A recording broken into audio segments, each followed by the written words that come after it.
Salut, on est ici à Mons, au 22 rue des Fripiers, pour la toute dernière exposition de Emmanuel Selva à la Fengs Gallery. On va aller rencontrer l'artiste tout de suite, donc je vous invite à me suivre.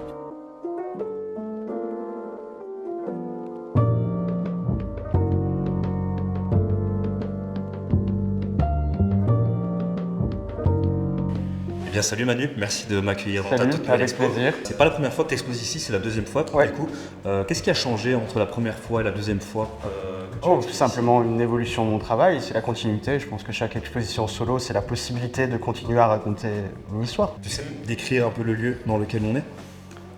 Oui, la Fengs Gallery, qui est une galerie relativement jeune, tenue par Benoît Dumortier, qui est le deuxième lieu de cette galerie. Avant, c'était dans une chapelle. Et donc voilà, c'est un très beau bâtiment, une des plus belles façades de Mons. Parle-moi un peu de l'œuvre qui se trouve juste ici.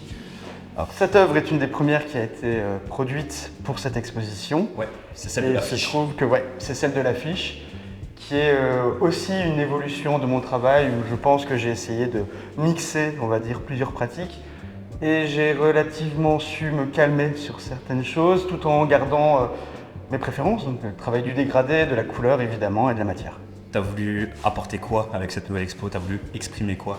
La recherche de souvenirs et l'analyse de mes souvenirs qui ne sont peut-être parfois pas tout le temps justes, mais globalement et actuellement dans ma pratique, j'aime parler des souvenirs. Alors des fois pas spécialement les miens, ou peut-être des souvenirs qui sont basés sur les récits que je peux entendre ou même des discussions que j'ai avec des connaissances. Quand tu parles de souvenirs, c'est de souvenirs d'enfance ou peu importe? De souvenirs d'enfance aussi, Principalement. donc pour ça que souvent c'est très flou, mais aussi des souvenirs, des éléments marquants, donc qui sont peut-être récents. Donc je ne me mets pas de limite par rapport à ça. Alors sur cette série de dessins sur bois, on est vraiment dans l'expression d'un souvenir qui n'existe pas encore. À travers ces dessins, en fait, j'ai vraiment voulu travailler le plan d'installation et représenter des installations que j'aurais pu créer. Et je pars vraiment du principe qu'à partir du moment où le dessin a été réalisé, l'installation n'a plus besoin d'être produite à échelle 1:1. Elle existe à travers ce plan, ce dessin. Quand tu parles d'installation, c'est une installation de manière physique ou une peinture? Non, une installation physique qui Oui. aurait pu avoir lieu même dans la galerie D'accord. ou n'importe quel endroit d'exposition. Comme la chaise et Exactement, la oui, fête que c'est t'as ça. réalisée là-bas. Qui est une installation qui, pour le coup, existe en Vraiment. réel. Ok, donc ici on est dans la troisième partie de l'exposition. Bien sûr. On est sur un côté un peu plus noir Oui. qui a l'air, selon moi, un peu plus agressif Oui, bien dans sûr. l'approche. Bien sûr, c'est une pratique que j'avais déjà avant, que j'ai voulu retravailler, que j'ai voulu récupérer, tout en y apportant une touche que j'ai attrapée avec le temps. Et je trouvais intéressant dans cette partie de l'exposition de venir confronter deux pratiques différentes, mais qui pour autant ne racontent pas des choses différentes. J'essaye d'y apporter le même discours, et au final, je suis quand même dans l'analyse de souvenirs. Ok. Et ce désir de peut-être me remémorer les choses. Qu'est-ce qui a changé entre tes œuvres avec plus de texte dedans et ces œuvres-là? Alors, il y a du texte, mais il a été barré, Ok. toujours dans mon désir parfois d'annulation, et je pars du principe que si moi je m'en suis libéré, que je l'ai écrit sur la toile, je peux venir le recouvrir. Au final, je m'en suis libéré. C'est un peu comme si je ne donnais pas les clés du coffre à une personne, mais que je lui offrais un coffre. Ok, donc le texte existe, mais Voilà, c'est ça. il est acté, mais toi, les gens ne le savent pas, mais il est Ouais. là. Ok, super. Donc voilà, ici on est dans la dernière pièce de la galerie. Ouais. On est sur des œuvres un peu plus grandes, du coup. Évidemment. Je trouve qu'il y a une énorme différence déjà en termes de couleurs. On est sur des couleurs déjà beaucoup plus vives. Ouais. Est-ce que tu peux m'expliquer ce choix et pourquoi des œuvres aussi grandes et pourquoi cette double Alors, tout à l'heure, je parlais du souvenir. Et littéralement, dans ces pièces, j'ai travaillé le souvenir à travers l'écriture, mais aussi le plan. Je trouve ça très intéressant de pouvoir baser mon souvenir sur une réflexion qui nécessite de me souvenir vraiment des espaces que j'ai pu visiter, de venir appliquer ces écritures, mais aussi de travailler les écritures comme si elles faisaient partie intégrale du plan.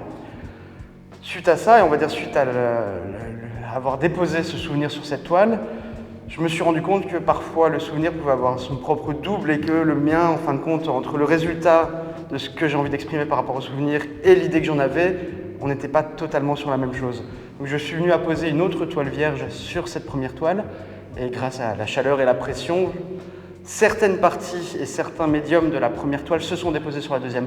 Et je trouve qu'on peut vraiment avoir une sorte de dualité entre les deux et de se dire que une des toiles serait l'idée que j'avais et une des toiles est le résultat que j'ai eu. Et je pense que l'artiste en général ne peut pas toujours contrôler le résultat qu'il aura, Mais l'idée, évidemment, si, il peut la contrôler. Du coup, c'est de laisser un peu la place à l'imprévu avec Bien sûr, ça. évidemment. T'as utilisé quoi comme technique pour... Ce qu'on dit être une toile technique mixte, mais principalement donc, de l'acrylique qui ne s'est pas déporté sur l'autre toile.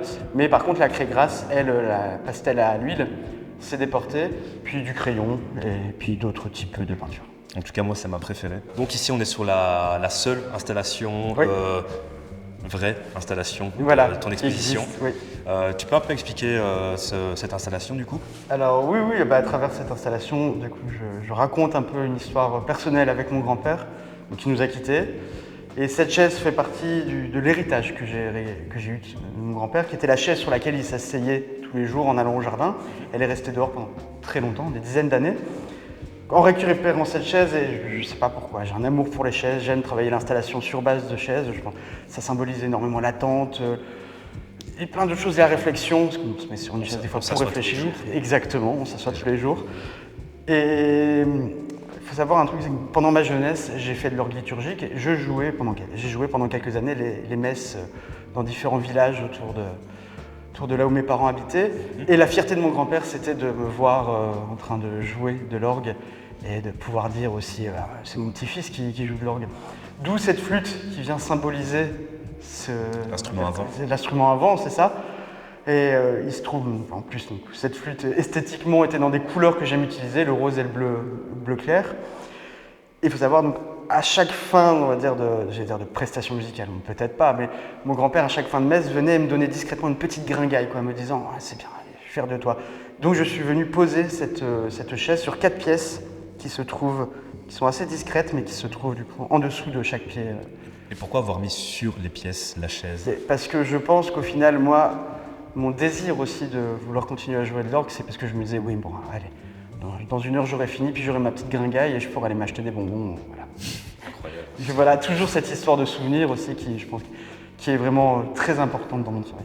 Eh bien Manu, merci beaucoup de nous avoir fait visiter ton exposition, d'avoir expliqué tes œuvres, parce que c'était super important de bien comprendre, vu que c'est assez abstrait dans ton approche. On peut te retrouver où prochainement? Alors déjà, un grand merci d'être venu. Et mais prochainement, déjà, vous pouvez me retrouver ici jusqu'au 19 octobre, Ouais. donc à la Taxe Galerie.